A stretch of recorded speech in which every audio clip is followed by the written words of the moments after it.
Like, there's a shorty that might probably act like a Karen over there because she didn't get her back broken or get herself cracked within a certain period of time because there was clearly a shortage of condoms.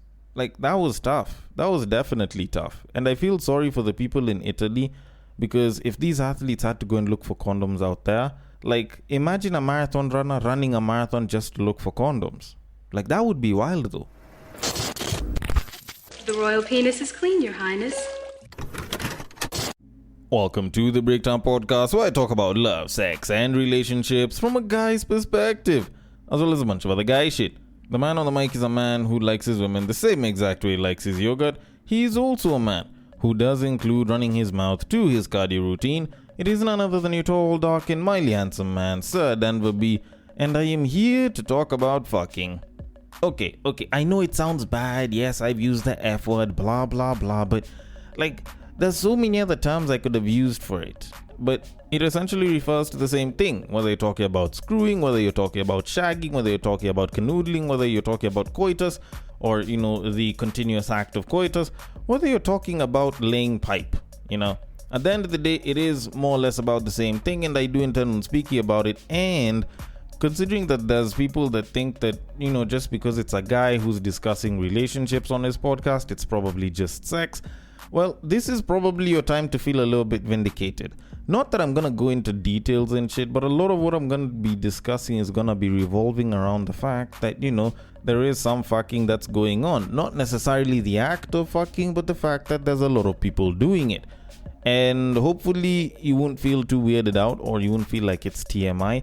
Actually, I'd argue that it's probably not even close to TMI, but it is something particularly interesting to listen to.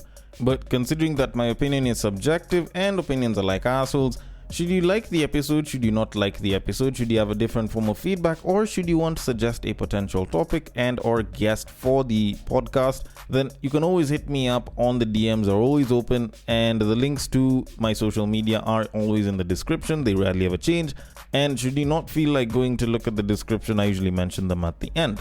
So if you don't like it, or if you do like it, you can always hit me up via the DMs, and I will be more than happy to attend to what it is that you're saying. Now, with that said, I should probably be getting into the topics for today, because I have a story about the Olympics, and yes, I know I did say that it was an episode about sex, and I do intend on living up to that, and I will get to that in a bit. And there's a main topic where we are bringing back the topic of the Russian man, but hopefully you aren't completely desensitized to the issue, or you're not, tired out of your ears about hearing about it. And it's not much to do with the Russian man himself, but rather some of the things that I think we need to think about, considering that this entire situation happened. But all in all, I do hope that you enjoy what it is that you're listening to, and you listen all the way till the end. And yeah, I should definitely get into it. So let me kick things off with this whole story of the Olympics. Now, it's not necessarily the Olympics, because that is supposed to happen in 2028, but rather the Winter Olympics. Now, apparently, and this has been reported not too long ago, the Winter Olympics of 2026, around about the Valentine's weekend, reportedly had a condom shortage. So apparently, they ran out of condoms, and this was just 3 days after they basically got the athletes there, and the Olympics was starting, which is very, very interesting. Because, you think about it, they had 10,000 condoms, okay? That was actually the reported number of condoms that they had there, and in about 3 days they got finished. Now, I want to make my jokes, but let me first read the short mini article that I saw that came with this. So it says, and I quote, "At the 2026 Winter Olympics in Italy, approximately 10,000 free condoms provided to athletes in the Olympic Village were depleted in just 3 days. Officials were caught off guard by the rapid consumption, which far exceeded expectations, and are now working to restock supplies for the 3,000 participants." End quote. Now, let's just think about this for a second. We have 3,000 participants and 10,000 condoms. I don't know. I feel like these guys underestimated people. The Olympics, okay, I don't know about the Winter Olympics, but the regular Olympics that most people usually watch usually runs for a month. And these guys would have to have had $1 million contracts on condoms, because you think about it, they would have to supply maybe 10,000 condoms a day. But granted, that's because there's a shit ton of people who are basically going for like the main Olympics, or at least the Olympics that everyone watches. And I think it would make sense to have like maybe a couple of million condoms there. But when you're looking at the Winter Olympics, you probably wouldn't expect that much. So maybe they thought 10,000 would be enough. But unfortunately, that wasn't the case.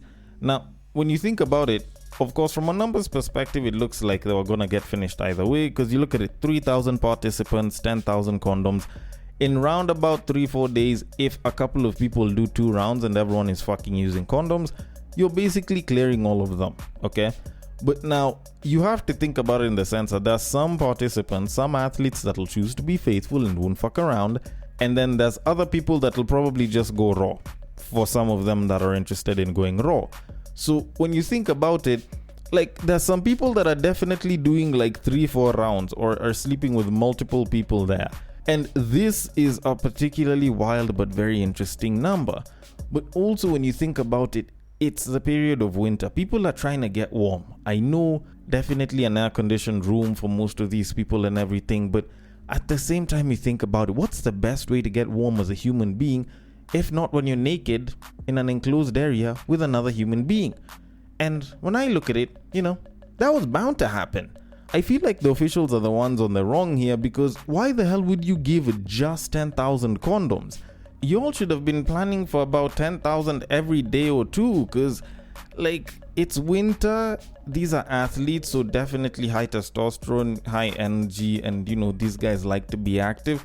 Of course people were gonna be fucking. Then of course, to some degree, when you still think about it a little bit further, if it got finished in about 3 days, then there's a pretty high likelihood that there are some people that either ended up having to go raw or have had to exercise some version of orgasm withholding or nofap, if you want to think about it towards that degree. And it's like, now they might end up being angrier or more aggressive simply because they didn't manage to get their nuts out. Like there's a shorty that might probably act like a Karen over there because she didn't get her back broken or get herself cracked within a certain period of time because there was clearly a shortage of condoms. Like that was tough. That was definitely tough. And I feel sorry for the people in Italy, because if these athletes had to go and look for condoms out there, like imagine a marathon runner running a marathon just to look for condoms. Like that would be wild though. But with that said, I do think that the Olympics committee or the officials should or will probably end up stocking more condoms there. It's just, I don't know if they'll be able to stock them enough if they thought that 10,000 would last the entire time. Hopefully they'll increase it to about 100,000 a week. But maybe then again that's just me, and maybe people might stop fucking a lot more once they start competing a lot more. But anyways, all that said and done, I am going to leave it at that and move it on to our main topic of this episode.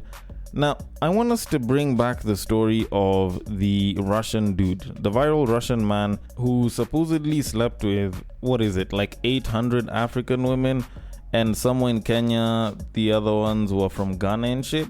Like that dude that's been viral around about the time of this recording.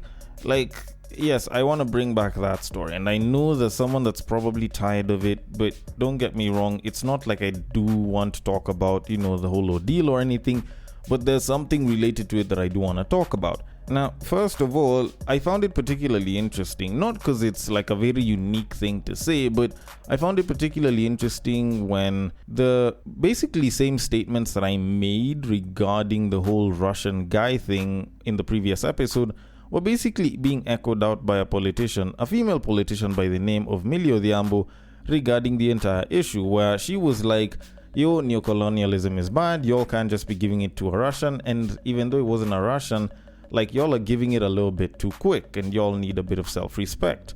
And she did kind of say that, she was quoted saying it, and I wouldn't really get too much into it, but I found that interesting. But that aside, I feel like different people have different thoughts on the entire thing. Not that I'm gonna bring all of them up, but it did leave a lot of men in a state of, can I call it mental disarray to some degree, because there's some men that never thought that guys can get it that fast. And when I was on Reddit recently, I stumbled across a post where a guy was busy talking about the lessons that they learned from this entire thing, and he presented about 11 of them with the addition of a 12th. And I am going to read them out because I feel like from what this guy is saying, I do agree with maybe a few, but I do think that there's a much bigger discussion around all of this that we need to have. So I'm just gonna read it. So this guy had titled his post as Russian Guy Lessons, and I will read each and every one of those points down. So they say, and I quote, 1. Never trust a woman. 2. She's yours when she's with you. 3. Don't marry. 4. Your kids are safe when they are with you.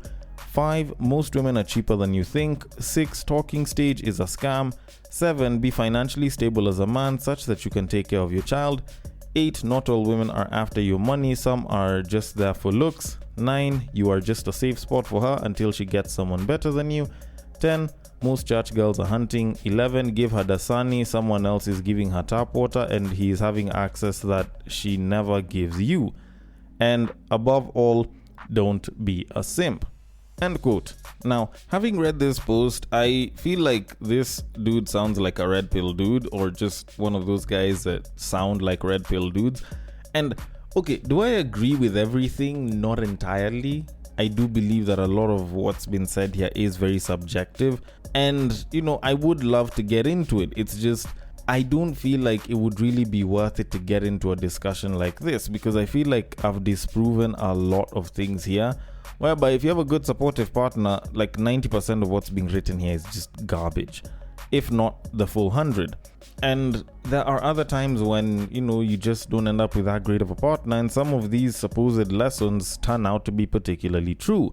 But now, when it came to some of the comments, it did seem particularly interesting when I saw some of them, because for the most part, not unless if you're looking at things from the more, can I call it red pill point of view, a lot of the comments that were being made seemed like they were more driven towards the idea of race and not necessarily the idea of men not getting it.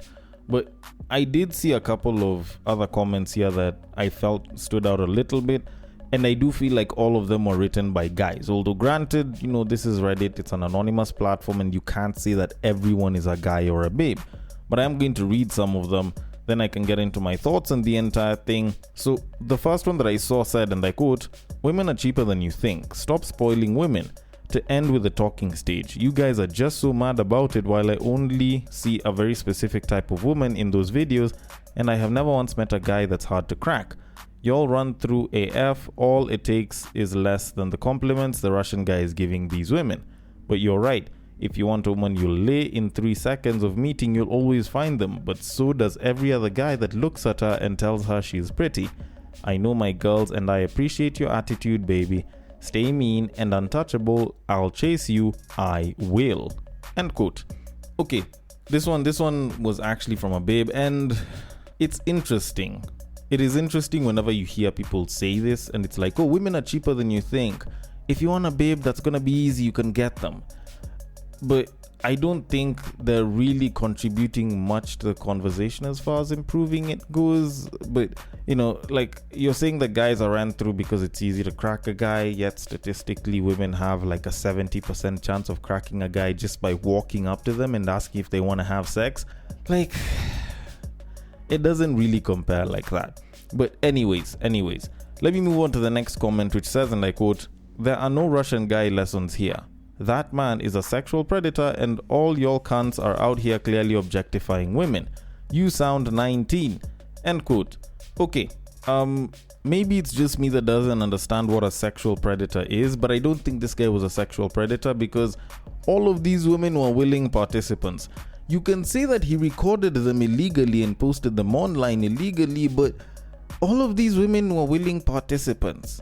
I don't think calling him a sexual predator would make sense, but granted, this is one of those pop culture terminologies that you can't really say holds too much water, but either way, I don't think the guy's a sexual predator.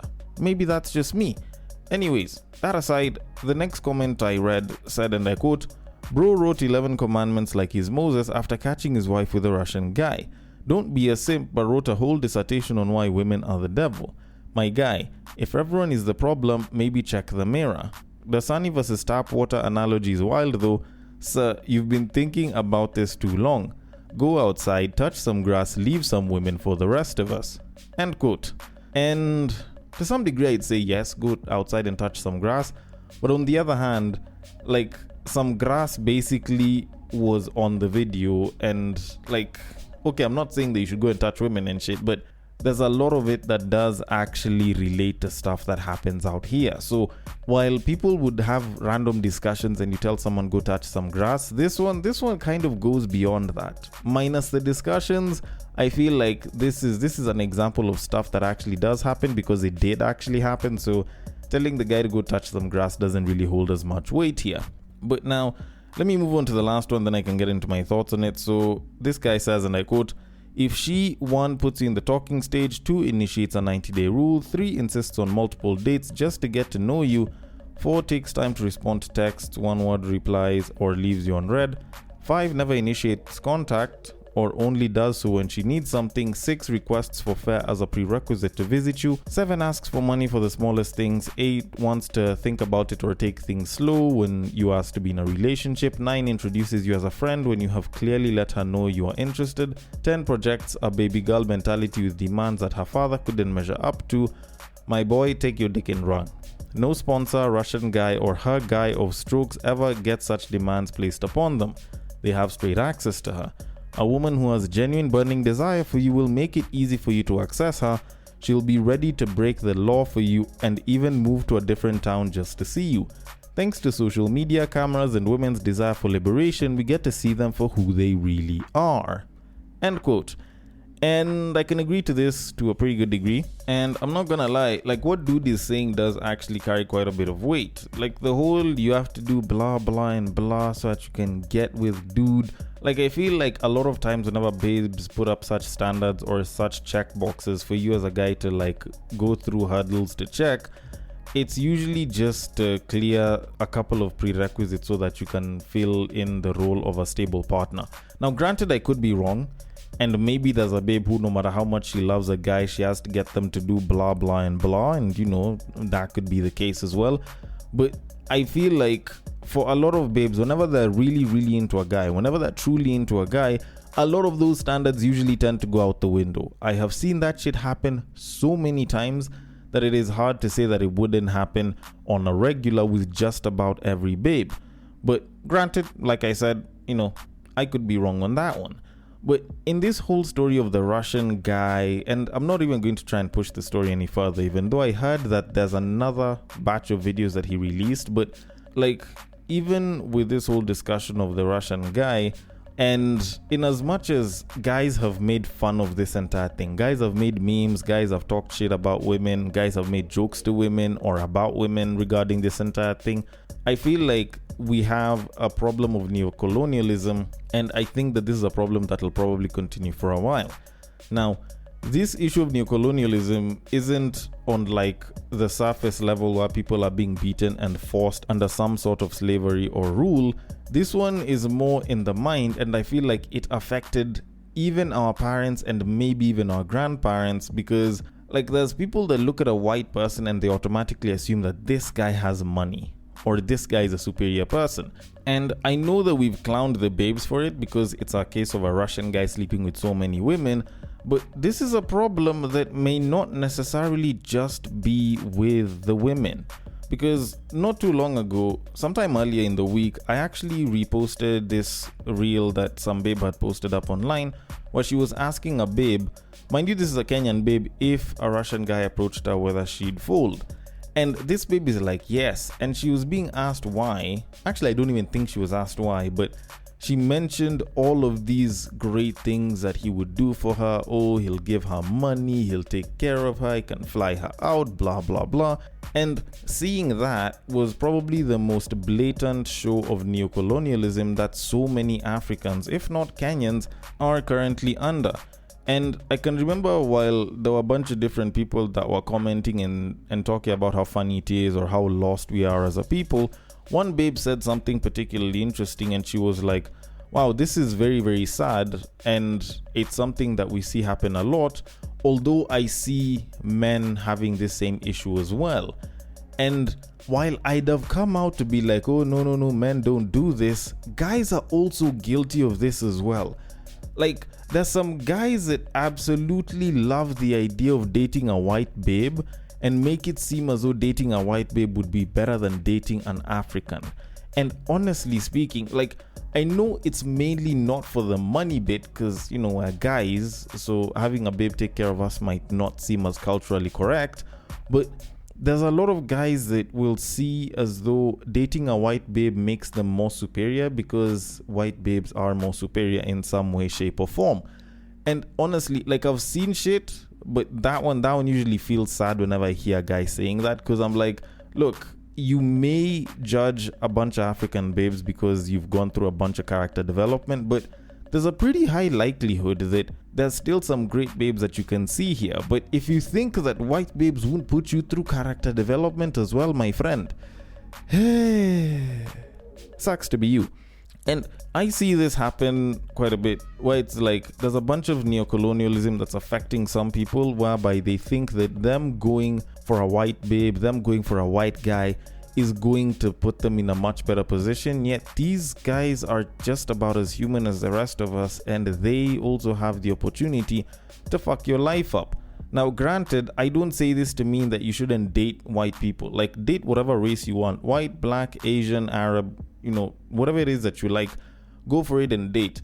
But don't go and date with the idea of race at the front of your head, but more so look at the characteristics and the values of the person instead of their race. You can go for beauty, which is okay, but instead of going for the race, just look at the characteristics and the values. And this whole issue of, oh, you know, white people have money and shit like that kind of eats at the core of what the neocolonialism kind of hits at, which is this desire for more. Because some people have this idea that white people have money, so if you get with a white person, then your financial troubles are solved. And if that's your case, or you know someone who that's their case, I'm sorry to tell you this, but a good chunk of them who are in this country don't. Like, don't get me wrong, there's people who've grown up in the White Highlands, and those are like white people with generational wealth and shit. But the vast chunk of white people that come to Kenya, like, most of those guys don't even have that much money.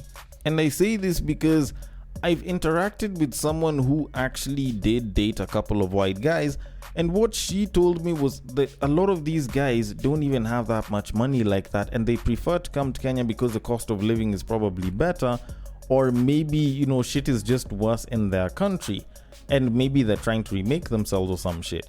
And if the guy is much older or is in a more mature age, usually at that point, they're probably coming in with their life savings and they're basically trying to live off of that. Which is why you'll find that they'll probably try to live a very cheap or a very quote-unquote low-cost life. And mind you, you're busy thinking about it and it's like, oh, you know, they don't feel like they should spend money. Like, fam, trust me, a bunch of those people don't even have cash like that. There's a nigga that will be going to a club from Thursday to Sunday and they'll be blowing like 10 G's minimum, and that guy is doing a hell of a lot better than a lot of the white people that you're going for. But you might end up going for a white guy because you think he has money. Like, don't get me wrong, I'm not saying that they all don't have money, but I feel like if you're going for money, there's easier ways to spot that shit than whether someone is white or not. But with that said, and actually speaking of money, there's something that I wanted to talk about, which was the idea of the fantasy that people have in their heads.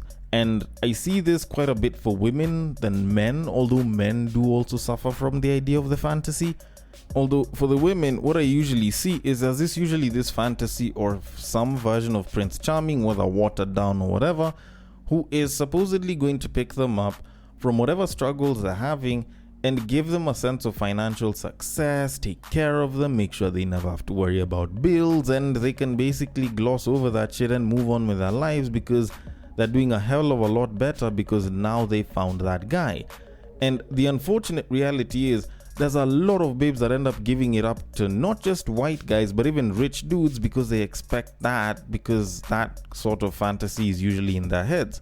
And I'm sorry to tell you this, but if that's what you're chasing, then your pussy is gonna be beaten quite a bit because like, it's not like most of these guys are gonna settle down with you, not unless if you're either near their level or somewhere around their level for the most part. Because when you look at most rich people whenever they're marrying, it's not like they're going to marry someone that isn't somewhere near and around their level. more often than not, they're usually trying to marry within the same level, if not maybe a little bit higher or a little bit lower, just because they don't want to break the status quo, and for them marriage will carry a little bit more weight as opposed to just your typical average Joe that just wants to go and say that I love you and they'll be with someone forever. So the likelihood that that fantasy is going to come true usually for a lot of people doesn't usually work out. So I would much rather tell you to shut that fantasy down or hold on to the fantasy, but remember that it's a fantasy and chase reality separately. Okay? With guys, it's roughly about the same thing. They think when they get a white babe, it's like, oh, now they're going to be the shit and everything. Like, my guy, there's a pretty good chance if you weren't the shit before and you get a white baby, she might end up manhandling you or disrespecting you, and you'll still not be the shit. You'll probably go and brag about the fact that you have a white babe to people who give a damn, even though most people don't really give a damn. But at the end of the day, the disrespect will still be there. And so I would much rather tell someone to ditch the fantasy of going for the white guy, or ditch the fantasy in general, not just the white guy, even the rich guy or something of the sort, and just chase reality. Or if they're gonna keep the fantasy there, acknowledge the fact that it is a fantasy and very less likely a reality. Because this idea of the fantasy is going to send so many people down the drain, and it's hurting so many people even right now, but we're not trying to acknowledge the fact that it is, for the most part, a fantasy. And that's why I'm saying, like, the best way we can resolve this thing is just disable the thought of this golden parachute, which is a person, or whether it's a guy, whether it's a babe, and accept the fact that whatever it is that you want, you should probably try chasing for it yourself, and stop expecting that some person in the name of a partner or a potential husband or wife is going to solve that shit for you. Which brings me to my conclusion in all of this, why I will tell you, if you fall for the fantasy, your reality will suffer. Or, in some instance, more so for the women, your private parts will suffer. And when your private parts suffer and your reality suffers, but the fantasy isn't being fully fulfilled, and you try moving from person to person, eventually you'll get to a point where you'll realize that you wasted time chasing a fantasy that probably won't even turn out real, and you probably should have just accepted the reality from earlier on. And, at that point it might be too late. Although, then again, maybe I could be wrong about this, maybe I'm not. Either way, I want your thoughts on it. The DMs are open on IG, it is at the breaktime_podcast. On Facebook, it is at the breaktime podcast. On X, it is at Bagaka_the_D. And on Bluesky, it is at the breaktimepod.bsky.social. Thank you so much for listening all the way till the end, and I will catch you guys on the next break. But what I believe is that if you put a pastor and a prostitute in one room, one is likely to convert the other.